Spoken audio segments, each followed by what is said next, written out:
Morning student, today we are going to discuss NDA geography syllabus. So this is the syllabus of your NDA. In this we discuss the origin of the earth.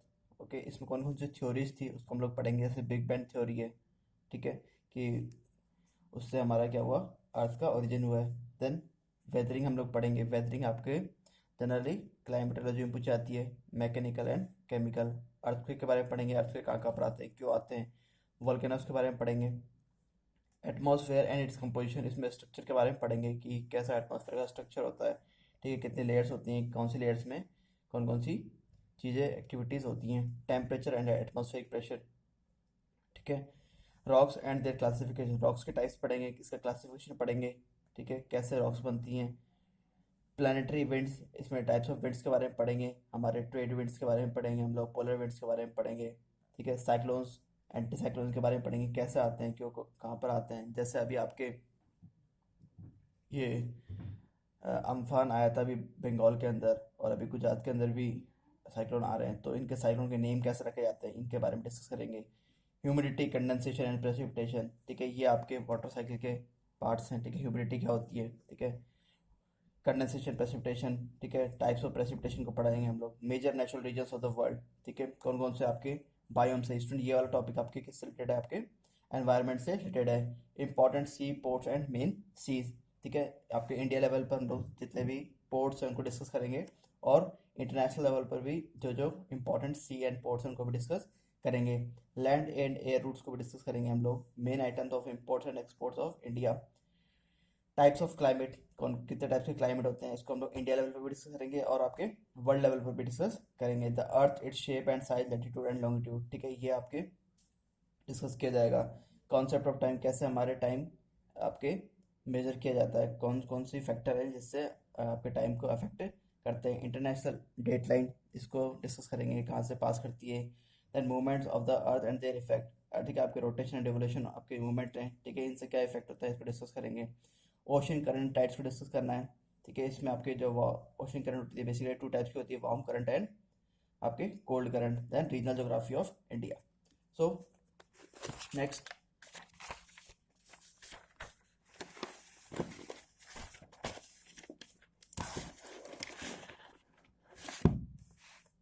Climate, natural vegetation को discuss करेंगे, ठीक है, इसको भी India level पे और world level पे दोनों जगह डिस्कस करना है। Then minerals and power resource, इसमें conventional source, non conventional resource, इनको डिस्कस करेंगे। Then location distribution of agriculture and industries activities, तो इसके अंदर हमारे जो कौन कौन से फैक्टर्स हैं जिससे आपके इंडस्ट्रीज अफेक्ट होती है उनको डिस्कस किया जाएगा।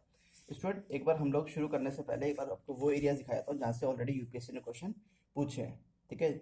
जब भी हम लोग डिस्कस करेंगे कि अगर आप लोग भी अपनी सेल्फ स्टडी कर रहे हैं तो इन एरियाज को ज़्यादा फोकस करते हुए चलिए, क्योंकि ये यूपीएससी के इंटरेस्टेड एरियाज हैं जहाँ से अधिकतर हमेशा क्वेश्चन आते ही रहे हैं। देखो सबसे पहले आपको रेनफॉल के बारे में पढ़ना है, ठीक है, कि रेनफॉल कितने टाइप्स की होती है। बेसिकली आपके 3 टाइप की रेनफॉल होती है, कन्वेंशनल, ओरोग्राफिक और माउंटेनियस रेन, ठीक है। इस तो देन आपके सॉइल, सॉइल का डिस्ट्रीब्यूशन हम लोग पढ़ेंगे, सॉइल कैसे बनती है आपके, ठीक है। देन एटमॉस्फेयर, यहाँ पे इसमें एटमॉस्फेयर स्ट्रक्चर की बात की है। रीजनल ज्योग्राफी, जैसे कोई भी आपके जैसे लोकटक लेक है, तो लोकटक लेक आपके कहाँ पे है, मणिपुर में, ठीक है। तो ऐसे ही कोई भी रीजनल इंपॉर्टेंस कोई चीज़ रखती है, ठीक है, तो उसको हमको डिस्कस करना है, इसको पढ़ना है। रिवर्स, रिवर्स आपके हमेशा क्वेश्चन आया है, 1 या 2 क्वेश्चन आपको हमेशा देखने को मिलेंगे इसमें। तो रिवर्स में आपके इसको डिटेल में हम लोग भी डिस्कस करेंगे, इसमें रिवर्स की ट्रिब्यूटरीज को डिस्कस किया जाएगा। देन एनवायरमेंटल बायोम, ठीक है, आपके जो बायोम्स हैं, ठीक है, जितने भी बायोडाइवर्सिटी की पॉइंट ऑफ व्यू से जितने भी इंपॉर्टेंट सेंटर्स हैं उनको हम लोग क्या बोलते हैं, बायोम्स बोलते हैं, ठीक है। देन ये आपको डेटा आपको गूगल करना है, ठीक है, सेंसस 2011, ठीक है, इसमें जितना भी डेटा है उसको आपको बता दिया जाएगा कौन कौन सी चीज़ें इसमें याद रखनी है। देन वर्ल्ड मैपिंग हम लोग डिस्कस करेंगे, ठीक है, इससे आपके जितने भी मैपिंग के क्वेश्चन होंगे वो क्लियर हो जाएंगे। देन क्लाइमेटिक जोन्स को हम लोग डिस्कस करेंगे। फॉरेस्ट यानी कि नेचुरल वेजिटेशन, ठीक है, किस कौन से स्टेट में सबसे ज़्यादा फॉरेस्ट मिलते हैं, कौन से में कम मिलते हैं, इनको डिस्कस किया जाएगा। देन पावर एंड रिसोर्स, यहाँ से आपके क्वेश्चन बनते हैं आपके। लैंड एंड लैंड फॉर्म्स, ठीक है, आपकी जो यहाँ पे लैंड का मतलब types of land, land form यानी कि बहुत सारे आपको लैंड इसके आपको नजर आते हैं, वहाँ से क्वेश्चन आपको देखने को मिलेगा। टेम्परेचर से क्वेश्चन देखने को मिलता है, ठीक है। इसके अलावा करंट्स, ठीक है, करंट्स आपको मैंने भी बताया कि करंट हमारी 2 टाइप की होती है, आपके cold current and warm current, इसको भी हम लोग बाद में डिस्कस करेंगे। देन यूटीज, यूटीज हमेशा क्वेश्चन आता है कि स्मॉलेस्ट यूटीज कौन सी है, लिटरेसी रेट पूछ ली उसकी, कि वहाँ की कोई ट्राइब पूछ ली, ठीक है, तो वहाँ का कोई रिसोर्स के बारे में पूछ लिया। Then tropical cyclone and ITC Z, ये क्या है हम लोग इसको डिस्कस करेंगे। देन एनवायरनमेंट की काफ़ी बार आपके टर्म्स पूछ ली जाती है, जैसे बायो मैग्निफिकेशन पूछ लिया क्या होता है, ठीक है, बायो मैग्निफिकेशन, ठीक है। ई वेस्टिंग पूछ लिया आपसे, ई वेस्टिंग क्या होता है, ठीक है। तो जितने भी आपकी चीज़ें ई लगती है इसका मतलब क्या है, इलेक्ट्रॉनिक, तो ई वेस्टिंग का मतलब यहाँ पर क्या हो गया, जितने भी आपके कंप्यूटर्स होते हैं, मोबाइल्स वगैरह होता है, जब ये खराब हो जाते हैं तो ये सारा वेस्ट होता है, इसी को क्या बोलते हैं, आपके ई वेस्ट बोलते हैं। फिर विंड्स के बारे में आपसे क्वेश्चन किया जाता है, कितने टाइप्स की विंड होती है, कौन कौन से प्रेशर से वो आपके फ्लो करती है। देन डेजर्ट, डेजर्ट आपके बेसिकली दो टाइप के होते हैं, cold desert and warm desert. तो ये डेजर्ट कहाँ कहाँ पर है, ठीक है। इसमें आपके एक जनरल क्वेश्चन पूछा जाता है कि जितने भी आपके वर्ल्ड में जो डेजर्ट्स हैं वो कहाँ पर आपके उस कॉन्टिनेंट के वेस्ट साइड में देखने को मिलेंगे, ठीक है, उस कॉन्टिनेंट के आपके वेस्ट साइड में देखने को मिलते हैं। देन रिवर्स एंड ट्रिब्यूटरीज, बहुत ही इंपॉर्टेंट एरिया है ये यूपीएससी का, यहाँ से जरूर जरूर आपको दो क्वेश्चन देखने को मिलते हैं। Then land forms, earthquake and volcanoes, crop से क्वेश्चन किया जाता है कि किस एरिया में कौन सी क्रॉप होती है, ठीक है, या फिर कौन कौन से जोग्राफिकल फैक्टर्स हैं उस क्रॉप को उगाने के लिए। देन विंड्स एंड पासेज, तो पासेज हम लोग कहाँ पर डिस्कस करेंगे, जब हम लोग माउंटेन और हमारा मैपिंग को डिस्कस करेंगे। तो आइए आज हम लोग सबसे पहले आपके जो ज्योग्राफी है, तो उसमें आपके बेसिकली जो ज्योग्राफी है इसको हम लोग कैटेगराइज करते हैं। जो आपके एनडीए में आती है उसमें वर्ल्ड ज्योग्राफी, आपके इंडियन ज्योग्राफी, इसमें वर्ल्ड लेवल की चीज़ें पूछी जाएंगी आपकी, इसमें इंडियन लेवल की ज्योग्राफी पूछी जाएगी। और फिर साथ में एक छोटा सा पोर्शन और आता है, इसका नाम है आपके एनवायरनमेंट। तो एनवायरनमेंट में आपके कुछ पोर्शन आपके साइंस में कवर होगा इसमें, और कुछ पोर्शन आपके ज्योग्राफी में कवर होगा। और अगर हम लोग उसको ज्योग्राफी के पॉइंट ऑफ व्यू से देखें तो इसमें बेसिकली आपके क्लाइमेटोलॉजी और आपके जियोमॉर्फोलॉजी, ओशनोग्राफी एंड बायोजियोग्राफी आपके पूछी जाती है। Now we discuss from the latitudes. तो हमारा जो फर्स्ट आपके जो चैप्टर था, अब आप लोगों ने सिलेबस देख लिया, ठीक है। अब सिलेबस के हिसाब से अगर हम लोग पढ़े तो हमारी बहुत सारी चीज़ें छूट जाएंगी, इसलिए हम लोगों ने मैंने खुद एक पैटर्न बनाया, अगर हम पैटर्न को फॉलो करेंगे तो उससे क्या होगा, हमारी चीज़ें आपकी काफ़ी चीज़ें मिल भी जाएंगी। और कि बहुत सारे जो क्वेश्चंस होते हैं वो क्या आते हैं, कंसेप्चुअल बेस्ड आते हैं, और उसमें क्या होता है, इंटरलिंक्ड होती हैं। अगर चीज़ों को हम लोगों ने इंटरलिंक करके नहीं पढ़ा तो क्या होगा, उससे आपके बहुत सारे कॉन्सेप्ट क्या हो जाएंगे, छूट जाएंगे। तो सबसे पहले हम लोग पढ़ते हैं लैटिट्यूड्स क्या होता है। So latitudes is the distance on the earth surface north और south of the equator express in angular measurement from 0 degree the equator to 90 degree. तो देखो ये है आपकी अर्थ, ठीक है, तो इसमें ये आपकी इक्वेटर है। तो इक्वेटर स्ट्रेट आपके क्या है, एक इमेजिनरी लाइन है, ठीक है।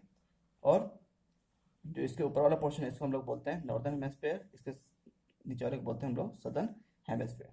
तो इक्वेटर से जितने भी एंगुलर डिस्टेंस पे हम लोग क्या करेंगे, ये आपके लाइंस खींचेंगे। तो ये सारी क्या है, आपकी लैटिट्यूड्स हैं, ठीक है। और लार्जेस्ट लैटिट्यूड कौन सी आपकी, इक्वेटर है, ठीक है। इसके अलावा it is an imaginary line, it divides earth into two hemisphere, that is northern hemisphere and southern hemisphere. तो ये आपके नॉर्दर्न हेमिस्फीयर होगा और ये आपके सदर्न हेमिस्फीयर होगा। देयर आर सो मेनी और arc parallel to equator, for example Antarctic Circle, Arctic Circle. तो जो आपकी इक्वेटर है, ठीक है, इसमें इक्वेटर कितने डिग्री से पास करती है, 0 डिग्री से पास करती है, ठीक है। इसके ऊपर हम लोग देखते हैं 23.5 डिग्री नॉर्थ पर, यहाँ पर आपको क्या मिलेगा, ट्रॉपिक ऑफ कैंसर, ठीक है। देन आप इक्वेटर से नीचे आओगे 23.5 डिग्री साउथ पर, यहाँ पर आपको मिलेगा ट्रॉपिक ऑफ कैप्रिकॉर्न। देन थोड़ा और ऊपर शिफ्ट करोगे आप लोग तो यहाँ पर आपको मिलेगा आर्कटिक सर्किल, और जो आर्कटिक सर्किल की जो लोकेशन है वो है 66.5 degree north. Then tropic of Capricorn के बाद यहाँ पर आओगे आप लोग, यहाँ पर आपको मिलेगा अंटार्कटिक सर्किल। तो जो अंटार्कटिक सर्किल है ये कितना, 66.5 डिग्री साउथ। अब जो 0 डिग्री है इक्वेटर है, ठीक है, इसके पास का जितना भी ये वाला पोर्शन है, ठीक है। इसको स्टूडेंट हम लोग बोलते हैं टॉरिड जोन, ठीक है। अब इसको टॉरिड जोन में बोलते हैं। और ट्रॉपिक ऑफ कैंसर से लेके आपके आर्कटिक सर्किल तक, ठीक है, यहाँ पर। और यहाँ पर ट्रॉपिक ऑफ कैप्रिकॉन से लेके आपके अंटार्कटिक सर्किल, यानी this portion is called a temperate zone, temperate zone.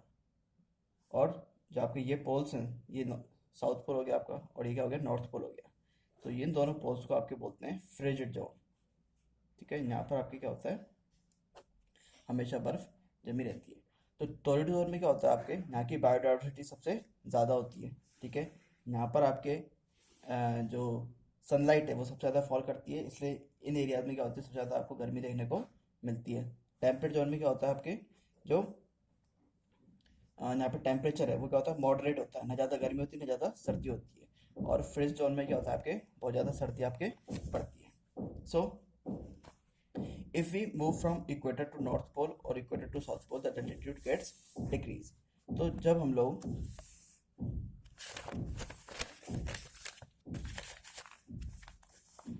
लोग ये हमारा अर्थ है, ठीक है, जब हम लोग इक्वेटर से ऊपर की तरफ जाएंगे तो क्या होगा, आपके जो लैटिट्यूड्स हैं, ठीक है, ये आपकी क्या थी, लैटिट्यूड्स थी, इनका जो साइज है, इनकी जो लेंथ है वो क्या होगी, डिक्रीज होती जाएगी, ठीक है। तो ये आपको ध्यान रखना है, ये ऐसे स्टेटमेंट आपके यूपीएससी में पूछे जाते हैं। Then the circle of latitudes और length of latitudes get decrease from equator to poles. और ये आपका जो साइज है वो क्या होता जा रहा है, इसमें रिड्यूस होता जा रहा है। Equator is largest latitude on the अर्थ। जो इक्वेटर है आपकी, ये क्या है, आपकी लार्जेस्ट लैटिट्यूड है, जो कहाँ से पास करती है, आपकी 0 डिग्री से पास कर रही है। देन from the equator,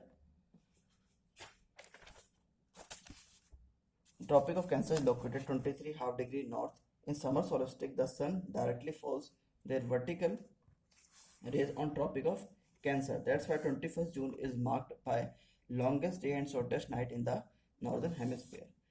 क्या होता है इसको, जैसे ये आपका अर्थ है, ये आपकी इक्वेटर होगी, यहाँ पे ट्रॉपिक ऑफ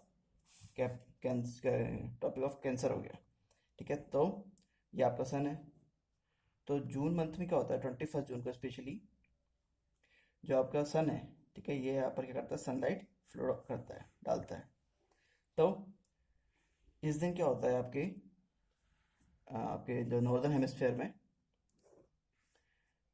जो डे होते हैं वो सबसे लंबा दिन होता है, और जो नाइट होती है वो सबसे छोटी होती है, ठीक है। इसी तरीके से हम लोग सदर्न हेमिस्फीयर में देखते हैं ट्रॉपिक ऑफ कैप्रिकॉर्न पर। तो ट्रॉपिक ऑफ कैप्रिकॉर्न पर ऑन 22 दिसंबर इस दिन क्या होता है, लॉन्गेस्ट डे होता है, और शॉर्टेस्ट क्या होती है, नाइट होती है। From the equator the Antarctic circle is located on 66.5 degree and Antarctic circle is located. तो हम लोगों ने देखा कि ये हमारी अर्थ है, तो ये इक्वेटर, ये ट्रॉपिक ऑफ कैंसर, ये हो गया आपके आर्कटिक सर्किल, ठीक है, ये कितना था, 66.5 डिग्री नॉर्थ पर। देन ये हो गया आपके ट्रॉपिक ऑफ कैप्रिकॉर्न, ये कितना था, 23.5 डिग्री साउथ। इसके बाद आपके था अंटार्कटिक सर्किल, ये कितना था, 66.5 डिग्री साउथ पर, okay. Then on the basis of imaginary line, तो आपके कितने इमेजिनरी लाइन है, आपके 1 2 3 4 5, there are 5 imaginary lines on the earth, ठीक है। अब इनको देखते हुए हम लोगों ने हमारा जो पूरा अर्थ है इसको क्या कर रखा है, 3 जोन्स में बांट रखा है, जो अभी आपको डिस्कस किए हैं। जैसे ये इक्वेटर थी हमारी, तो इसको हम लोगों ने बोला था टॉरिड जोन, ठीक है। इस वाले पोर्शन को हम लोगों ने बोला था temperate zone, and this one is the frigid zone. Then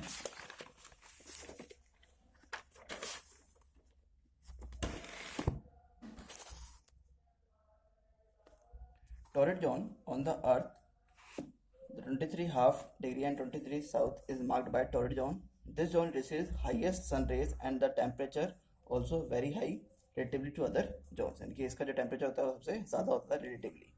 temperature में क्या होता है, ये आपके लोकेटेड है आपके ट्रॉपिक ऑफ कैंसर से लेके आर्कटिक सर्किल तक। और in this area sun rays never fall directly and the temperature get decreases toward the pole, यानी कि जब हम लोग पोल्स की तरफ शिफ्ट करेंगे तो हमारा जो टेम्परेचर है वो क्या हो जाएगा, डिक्रीज होता जाएगा। फ्रीज जोन में क्या होता है, on the earth the region from Arctic Circle to North Pole and Antarctic Circle to South Pole marked by frigid zone. इसके बाद this zone is very less sun rays, this zone receives very less sun rays, that's why most of the region is covered up the snow, इसलिए ये जो पूरा area है किससे cover up रहता है, स्नो से कवर अप रहता है। तो स्टूडेंट ये हम लोगों ने पढ़ा आपके लैटिट्यूड के बारे में। नेक्स्ट आपका longitude. So the longitude, the lines touch with North Pole to South Pole and cross the equator vertically is called longitude. तो आपके जैसे ये अर्थ है आपकी, तो ये इक्वेटर हो गई आपके, तो ये जो लाइंस ऐसे जो North Pole to South Pole क्या करती है, टच करती हैं, इनको बोलते हैं आपके लॉन्गिट्यूड, ठीक है। और जो लॉन्गिट्यूड होती है, the distance between longitude is highest near by the equator. जब इक्वेटर के पास क्या होती हैं, इनकी जो डिस्टेंस होता है वो क्या होता है, बहुत ही ज़्यादा होता है। And lowest on the poles because all the longitudes met at one point on poles. तो ये आपकी जो इक्वेटर है, ठीक है, यहाँ पर आपकी क्या होता है, इनके जो बीच में डिस्टेंस है वो क्या होता है, ज़्यादा होता है। और जैसे जैसे हम लोग पोल की तरफ जाते हैं वैसे वैसे जो इनके बीच में डिस्टेंस है ये वाला, ये क्या होता चल जाता है, कम होता चल जाता है। क्यों? क्योंकि ये क्या करती हैं, एक पॉइंट पर मर्ज करती हैं, मिल जाती हैं, जबकि लैटिट्यूड में ऐसा नहीं होता है। So all the longitudes have equal length. तो और जितने भी आपके लॉन्गिट्यूड्स हैं इनकी क्या होती है, इक्वल लेंथ होती है। The prime meridian passes through Greenwich of London, it represents 0 degree longitude on the left side from this point known by the western longitude and right side eastern longitude. तो अगर ये आपका पूरा जो globe है, ठीक है, इसको अगर हम लोग फ्लैट करके देखें तो हमें क्या मिलेगा, वर्ल्ड मैप देखने को मिलेगा।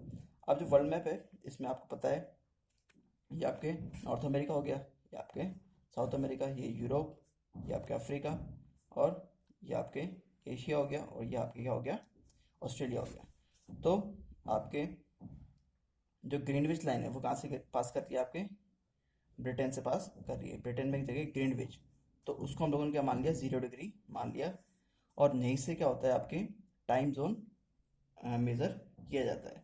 अब जो इसके ईस्टर्न साइड में जो कंट्रीज़ हैं, ठीक है, ये क्या करते हैं, टाइम को गेन करते हैं, ठीक है। और जो इसके वेस्ट में जो कंट्रीज़ हैं वो करते हैं, टाइम को लॉस करते हैं, ठीक है। तो हमारा जो कंट्री है वो एशिया है, ये हमारा जो कंट्री इंडिया है, तो इंडिया कहाँ पड़ता है, एशिया में पड़ता है आपके। तो जब हम लोग 0 डिग्री से इधर मूव करते हैं तो हम लोग मेज़र करते हैं कि हमारी जो इंडियन स्टैंडर्ड टाइम लाइन है वो कितना है डिग्री पे है, 82 हाफ डिग्री ईस्ट पर, ठीक है।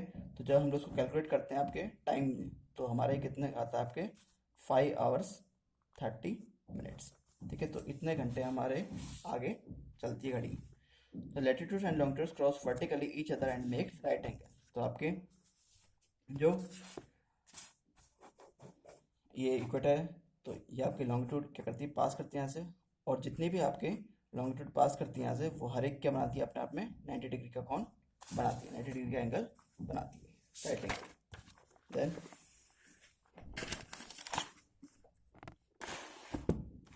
longitude and time. On the basis of the Greenwich Meridian timeline, GMT the countries decided their time. तो जो लंदन से जो लाइन पास करती है उसी के बेस पे हम लोग क्या करते हैं, हमारे टाइम को लोकेट करते हैं। The earth rotates from west to east. Student इसमें काफ़ी बार कन्फ्यूजन हो जाता है कि जो अर्थ है वो कहाँ से मूव करती है, तो इसमें भी आपके यूपीएससी क्वेश्चन कर लेता है। तो that's why western countries loss a day and eastern countries gains a. तो जब भी आपको बताया था कि जो हमारा इंडिया है वो किस में आपको पड़ता है, ईस्ट में पड़ता है। तो अर्थ rotates 360 degree in a day, तो अर्थ है उसको 360 डिग्री पे घूमती है एक दिन में, और जो 15 डिग्री घूमती है उसको टाइम कितना लगता है, 1 आवर लगता है, और 1 डिग्री घूमने में इसको कितना लगेगा, 4 मिनट लगेगा। इट मीन्स 180 डिग्री ईस्ट घूमने में इसको 12 आवर्स लगेंगे, और 180 डिग्री घूमने में इसको कितने मिनट लगेंगे, 12 आवर्स लगेंगे। तो GMT is passes from Atlantic ocean, ठीक है। इसको आपको याद रखना है कि GMT कहाँ से पास करती है। All longitude divides earth in 2 equal parts, but in latitude only equator is divide earth 2 equal parts. कैसे, देखिए समझते हैं। आपके ये अर्थ है, ठीक है, आपकी ये क्या थी, आपके इक्वेटर, तो इक्वेटर क्या कर दी, दो पार्ट्स में इसको डिवाइड कर दिया। और आपकी जो लॉन्गिट्यूड है, हर एक लॉन्गिट्यूड क्या करती है, आपके पूरे अर्थ को दो पार्ट्स में डिवाइड करती है इक्वली, ये आपको याद रखना है। तो लैटिट्यूड जो इक्वेटर है वो वन टाइम आपके डिवाइड कर रही है अर्थ को, और जो आपकी लॉन्गिट्यूड है, ये जितनी भी लॉन्गिट्यूड है अर्थ को दो पार्ट्स में डिवाइड करती हैं इस तरीके से। So India standard timeline passes through Indian Standard Timeline passes through 82 half degree and gain 530 odd minutes, but there is a difference of 2 hours between eastern and western points of India. आप लोग देखते हैं कि आपके जो गुजरात है और जो अरुणाचल प्रदेश है उसके बीच में आपको 2 आवर्स का डिफरेंस देखने को मिलता है। और आपके जो इंडियन स्टैंडर्ड टाइम लाइन है, ये फिगर आपको याद रखना है, 82 half degree east and 5 hours 30 minutes, और ये 2 आवर्स भी। सो जो इंडियन स्टैंडर्ड टाइम लाइन है ये कहाँ से पास करती है, आपकी मिर्ज़ापुर से पास करती है, और मिर्ज़ापुर कहाँ पे, इलाहाबाद यूपी में लोकेट करता है। Then the international date the passes through Pacific Ocean, हम लोगों ने पढ़ा कि जो ग्रीनविच मेरिडियन टाइम लाइन है वो कहाँ से पास करती है, आपके अटलांटिक ओशन से पास करती है, और जो आपके इंटरनेशनल डेट लाइन है ये आपके पैसिफिक ओशन से पास करती है। स्टूडेंट इसको याद रखना है आपको। अब पढ़ते हैं कि इंपॉर्टेंस क्या है हमारे लॉन्गिट्यूड और लैटिट्यूड की। तो जितने भी हमारे लोकेशंस हैं, ठीक है, उनको फाइंड आउट करने के लिए हमें किसकी जरूरत पड़ती है, लॉन्गिट्यूड और लैटिट्यूड की जरूरत पड़ती है। जैसे आपके जो अमेरिका, जितनी भी आपके मिसाइल्स जो काम करती हैं, ठीक है, आपकी पनडुब्बी जो काम करती हैं, ठीक है, ये सारी किस पे काम करती है, लॉन्गिट्यूड लैटिट्यूड उस पर करती है। To understand the gravitational regions को हमको जानने को लॉन्गिट्यूड लैटिट्यूड पता होना चाहिए। और हमारा जो जीपीएस सिस्टम है वो भी हमारे किस पे काम करता है, लॉन्गिट्यूड लैटिट्यूड पे वर्क करता है। टाइम जोन को कैलकुलेट करने के लिए हमको लॉन्गिट्यूड लैटिट्यूड की जरूरत पड़ती है, और वेदर एंड क्लाइमेट कंडीशन को अंडरस्टैंड करने के लिए, यानी कि जो मौसम की जानकारी देते हैं उसके लिए भी हमको क्या करते हैं, टाइम लाइन की ज़रूरत पड़ती है। सो ये था आपका चैप्टर 1। सेकेंड चैप्टर में हम लोग डिस्कस करेंगे motion of the earth. Thank you and have a nice day.